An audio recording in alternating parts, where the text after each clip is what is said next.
I found that when dogs were offered again a buffet, if you like, of protein, fat, and carbohydrate dense diets, they targeted a diet which was essentially two-thirds derived from fat and one-third from protein.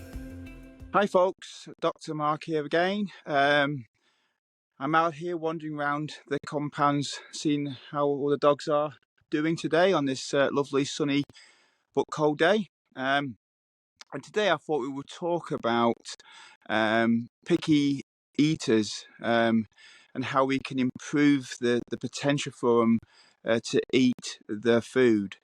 This can be a big problem for dogs, and it can be particularly frustrating for pet parents. So it's really an important topic to talk about.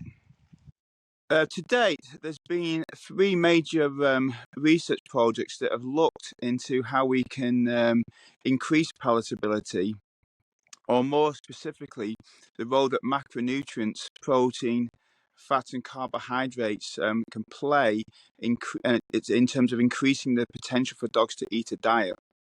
So the first one was back in the 80s, and they really just focused mostly on protein and carbohydrate. But what they did find was that dogs were far more likely to eat a diet that was high in protein than carbohydrates. The actual drive, if you like, for dogs to consume carbohydrates in a diet was minimal. Now, the next one was more recent, and that found that when dogs were offered different combinations of protein, fat, and carbohydrates, they were targeting a diet which was rich in protein and fat, but with a minimum inclusion of carbohydrates. This particular piece of research was interesting in that they used lots of different breeds of dogs, and they had different phases of feeding them different types of diets. So really, it managed to cover all the different aspects in terms of large dogs and especially small dogs, which tend to be more particular in terms of what they actually want to eat. On conclusion of this research project, the actual targeted macronutrient composition that the dogs were aiming for was 30% protein, 63% fat, and 7% carbohydrates. And that was on an energy basis as opposed to a dry matter basis. Now, the final piece of research I'd like to talk about, the most recent one, was actually completed by myself and published.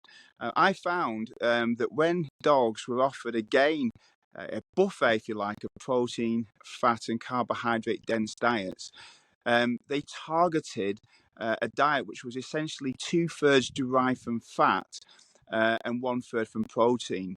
And the actual carbohydrate intake these dogs were aiming for, were targeting, was insignificant. It was so small. Now, what I also did was I wanted to make sure that this wasn't just down to the ingredients of the diet. So, for argument's sake, they might just have liked a particular high-fat or a high-protein diet. So I did the experiment again, and I used different ingredients, different sources of carbohydrate, protein, and fat. And again, I found the dogs were targeting a fat-rich protein diet with a minimum inclusion of carbohydrate. So this extension on my initial study showed that it wasn't just down to the ingredients, it was down to the actual protein, fat, and carbohydrate content of the diets. So when we want to actually dig deeper and try and understand the origin behind this macronutrient drive that dogs have to consume a protein and fat-rich diet, we really need to look at the well-established link between the domestic dog and wild wolves.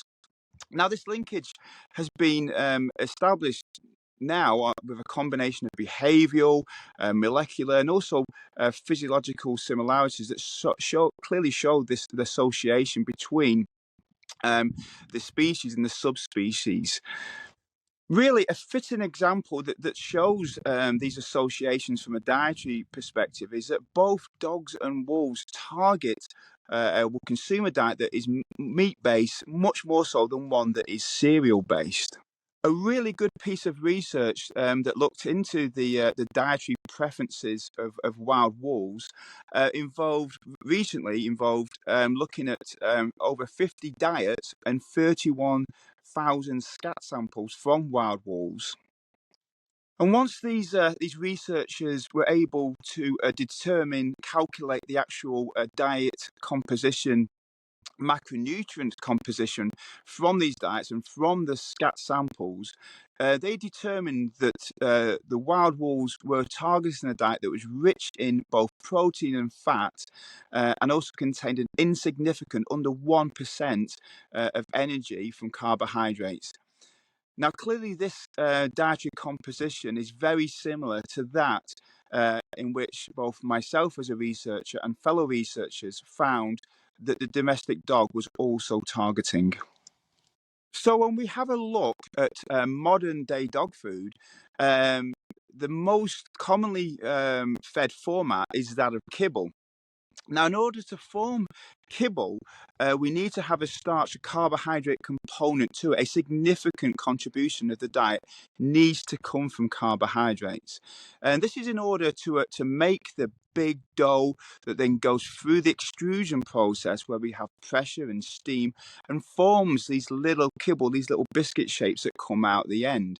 And if we don't have the high level of carbohydrate inclusion in the diet, then we won't form these little biscuit shapes at all. So it's imperative for kibble that a high carbohydrate level is actually inherent to the diet itself.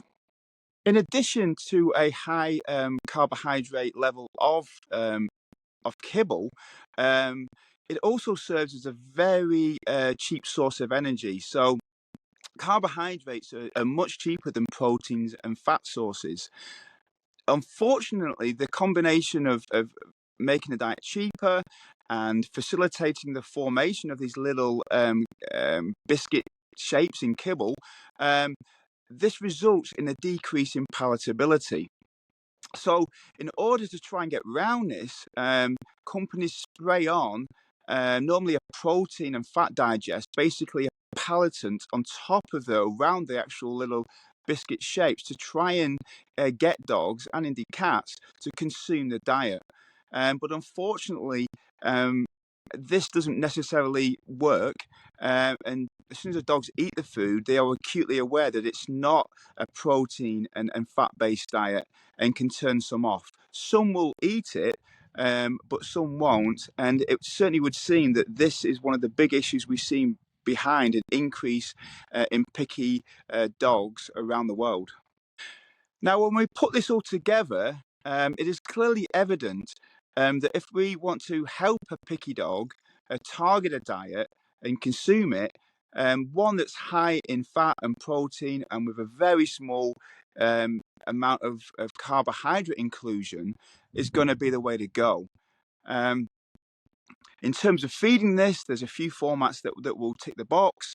Frozen, obviously, is one. There's no carbohydrates in there. There doesn't have to be any in there. And freeze-dried is the other alternative. If we want to increase the likelihood of dogs consuming these diets more, we can add a little bit of warm water to increase that aroma and persuade them to consume the diet.